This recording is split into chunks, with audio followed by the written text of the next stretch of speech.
Ahead of the Pran Prathishtha, Prime Minister Modi is also on a faith trip across the nation. The Prime Minister is going to be visiting various significant temples in Tamil Nadu today, and those are images you won't want to miss. Starting off at 11 a.m., where the Prime Minister will be offering prayers at the Sri Ranganathaswamy temple in Tiruchirappalli. This is in Sri Rangam, ancient, beautiful temple with a whole lot of history. He's going to be listening to various scholars reciting verses from the Ramayana in this temple. He's also going to be performing darshan and puja in the Sri Arunagiramanathaswamy temple in Rameshwaram. It's a widely held belief that the main lingam in this temple was actually installed and worshipped by Sri Rama and Mata Sita. On 21st January, the Prime Minister, that's tomorrow, will be visiting the Kothanda Ramaswamy temple. This is in Dhanushkodi. It's said that this is where Vibhishana first met Sri Rama. Some legends, epics also say that this is the place where Sri Rama conducted the coronation of Vibhishana.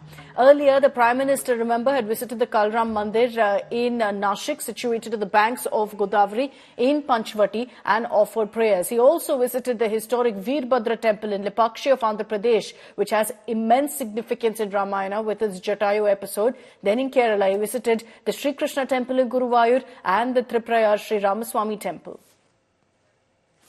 Let's take this back across to Paulami Saha from Ayodhya. Paulami, the Prime Minister, of course, on an 11-day Anushthan, has also been visiting all of these beautiful historic temples, all connected in one way or another to Lord Ram.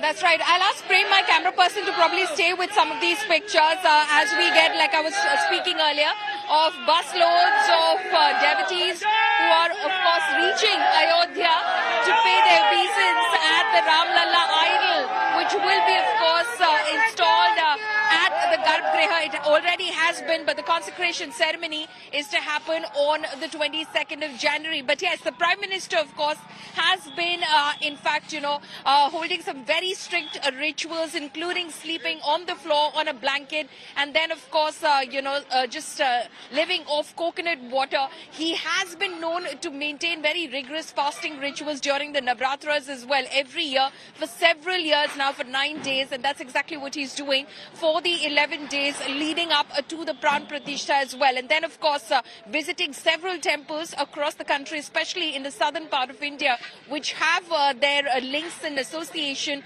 with the epic tale of Ramayana. Many of these, of course, we have discovered in the course of the Prime Minister's visits as to how, some of these temples have their ancient history related to that of the Ramayana, including the first one that he visited in the state of Maharashtra, which is in Panchvati Dham in Nashik, where he started his 11-day fast. And then there, of course, we learned that in the Panchvati region was the Dandakaranya forest, where he and Mata Sita and Lord Lakshman, in fact, spent some years while they were in exile. So clearly, a lot of links to the Ramayana, which he, of course, is, observing and learning as well as he goes along. Because at all of these temples, the recitation from the verses are done by, of course, the priests over there and their disciples in the local language. So it was in Marathi in Nashik, then it was in Telugu as well when he was in Andhra Pradesh, and then, of course, in Tamil as well. And he's been listening to all of those Hindi translations as he, listens to those verses. But it's been interesting to see how there are so many locations across the country that have their own, ancient association with the epic tale of Ramayana. And today, when the Prime Minister is in Sri Rangam, he's going to be listening to verses of the Ramayana, which is in Tamil, written by the very popular poet Kambar. So that's, again, a very, very interesting aspect and an image to watch out for. Thanks very much, Paulami, for joining us with all of these details from Ayodhya. We're going to, of course, keep connecting with you to get you all of the festivity and fervor in the city of Ayodhya.